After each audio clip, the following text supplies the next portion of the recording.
26ª aula de fotografia como forma de expressão das Oficinas Culturais de São Sebastião, Fundaz. Eu sou Tarraia, sua artista orientadora, e hoje, nesse dia chuvoso, nós vamos falar um pouquinho de filosofia.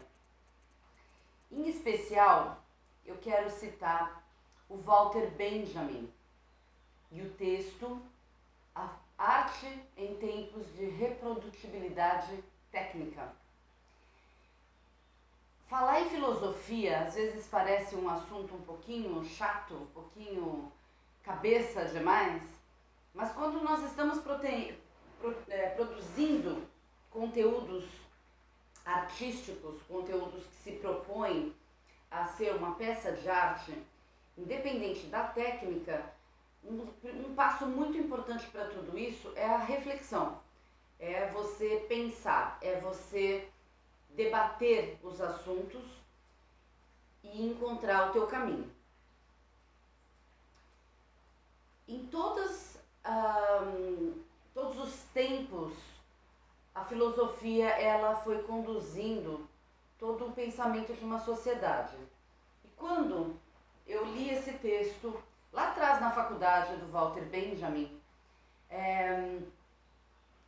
havia uma discussão sendo colocada ali sobre a questão da arte que pode ser reproduzida e daquela que não pode ser reproduzida. Vamos voltar um pouquinho. Lá atrás eu coloquei para vocês que a fotografia, quando ela surge, ela acaba cumprindo um papel da pintura. Vocês se lembram disso? Ou seja, se a pintura ela tinha uma proposta de reproduzir o mundo, a fotografia agora ela conseguia cumprir esse papel de uma maneira mais exata. E com uma mudança muito grande, que é a questão da reprodução. A partir de um negativo, a partir de uma chapa, você podia reproduzir essa imagem inúmeras vezes de forma idêntica. Na pintura não. Na pintura, uma vez que você tem uma pintura ali, aquela peça ela é única. Dificilmente ela pode ser reproduzida, a não ser que seja uma cópia, né? Mas ela envolve o momento da produção do artista, e isso você não consegue voltar no tempo. Vamos pensar mais um pouco sobre isso? Eu vou voltar mais um pouquinho no tempo. Vamos pensar que a arte egípcia, por exemplo, ela era uma arte que era desenvolvida para os faraós. Então, aquelas pirâmides fantásticas, elas eram os túmulos desses faraós. Ou seja, somente uma pessoa naquela sociedade imensa tinha direito, digamos assim, a ter uma obra como aquela produzida, uma obra arquitetônica. E dentro dessas pirâmides, diversos painéis contando a história desse faraó ou daquele momento. Essa arte, ela não só servia a uma única pessoa e ela era acessada por um minúsculo grupo dentro de toda aquela sociedade egípcia, mas também ela era lacrada. No momento em que o faraó morria, ele era enterrado ali e aquela pirâmide já deixava de ter acesso. Então era uma arte que ela passou a ter acesso quando nós entramos dentro dessas tumbas. Ou seja, por milênios, ninguém teve acesso a essa arte. Aí a gente vem um pouquinho mais perto, tá? Idade Média. A arte era produzida massivamente para as igrejas. Eu estou falando isso tudo dentro de um universo mais europeu e ali aquele entorno das grandes civilizações, né? Isso acontece de uma forma diferente no Oriente. Mas voltando, então aquelas pinturas, elas eram pinturas que você conseguia ver nas igrejas.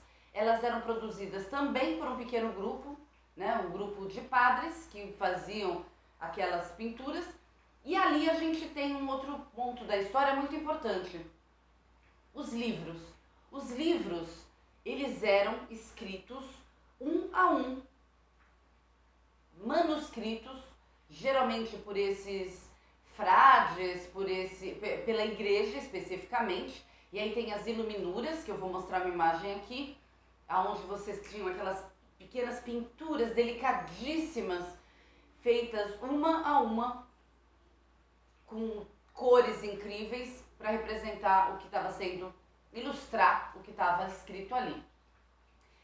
Então, na literatura nós temos a criação por Gutenberg da gráfica. Então os livros passam a ser feitos em quantidade. Então, aquele livro único feito manualmente, que era dado acesso a um pequeno grupo dessa sociedade, ele passa agora a ter um volume maior, ou seja, mais pessoas vão conseguir acessar aquele livro. Lembrando que nessa época a grande massa da sociedade era analfabeta.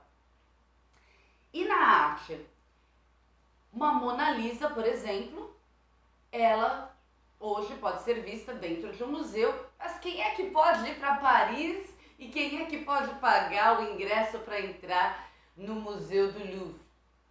Eu nunca fui, adoraria ver. Já fui em muitos museus e é um acesso que realmente as pessoas elas acabam não tendo. Quando você passa a ter a fotografia, essa imagem ela passa a se reproduzir. Então vamos supor a saída do Titanic em direção aos Estados Unidos.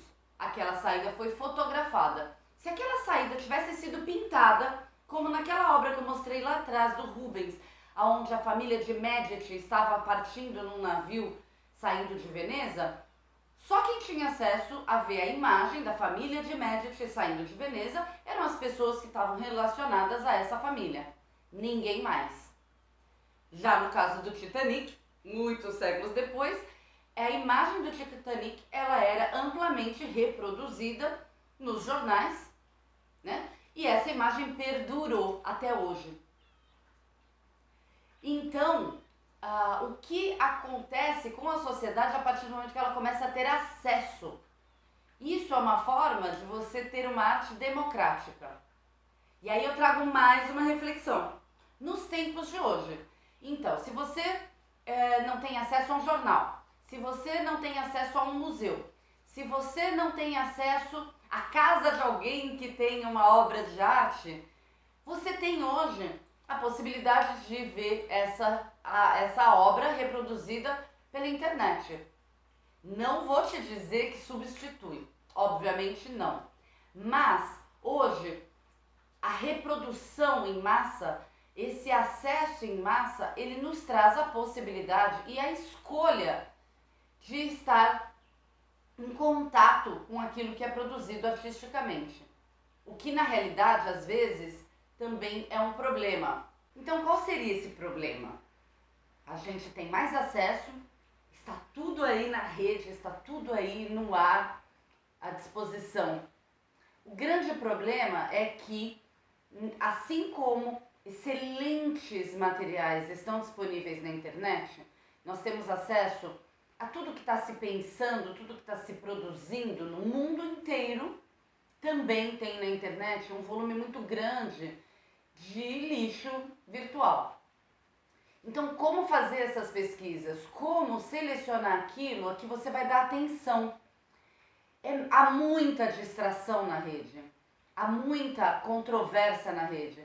Então, existem coisas que a gente tem que deixar de lado para conseguir chegar até as informações, até o conteúdo que nos interessa. E dentro dessa reflexão de tudo que é colocado na rede, e eu me pego também fazendo isso, subindo muito material na rede, né? Então, assim, se antes aquilo que a internet ela surge para atender as universidades, o material que era disponibilizado ali era um material mais acadêmico, hoje a gente coloca o nosso café da manhã, o nosso almoço, nossa janta, a gente coloca o cachorro correndo. E tudo isso para nós é muito importante, é um registro da nossa vida. Mas na rede é um volume imenso de informações que realmente só interessam a algumas pessoas. Então, a minha proposta de hoje é que vocês encontrem uma imagem não importa qual, não importa quem produziu, mas que imagem vocês gostariam que todas as pessoas do planeta vissem? Que imagem vocês entendem que seria importante que o mundo inteiro pudesse ver? E assim termina a nossa aula de fotografia como forma de expressão, com essa proposta de reflexão, com essa proposta de filosofar sobre arte. Um grande beijo e até a próxima!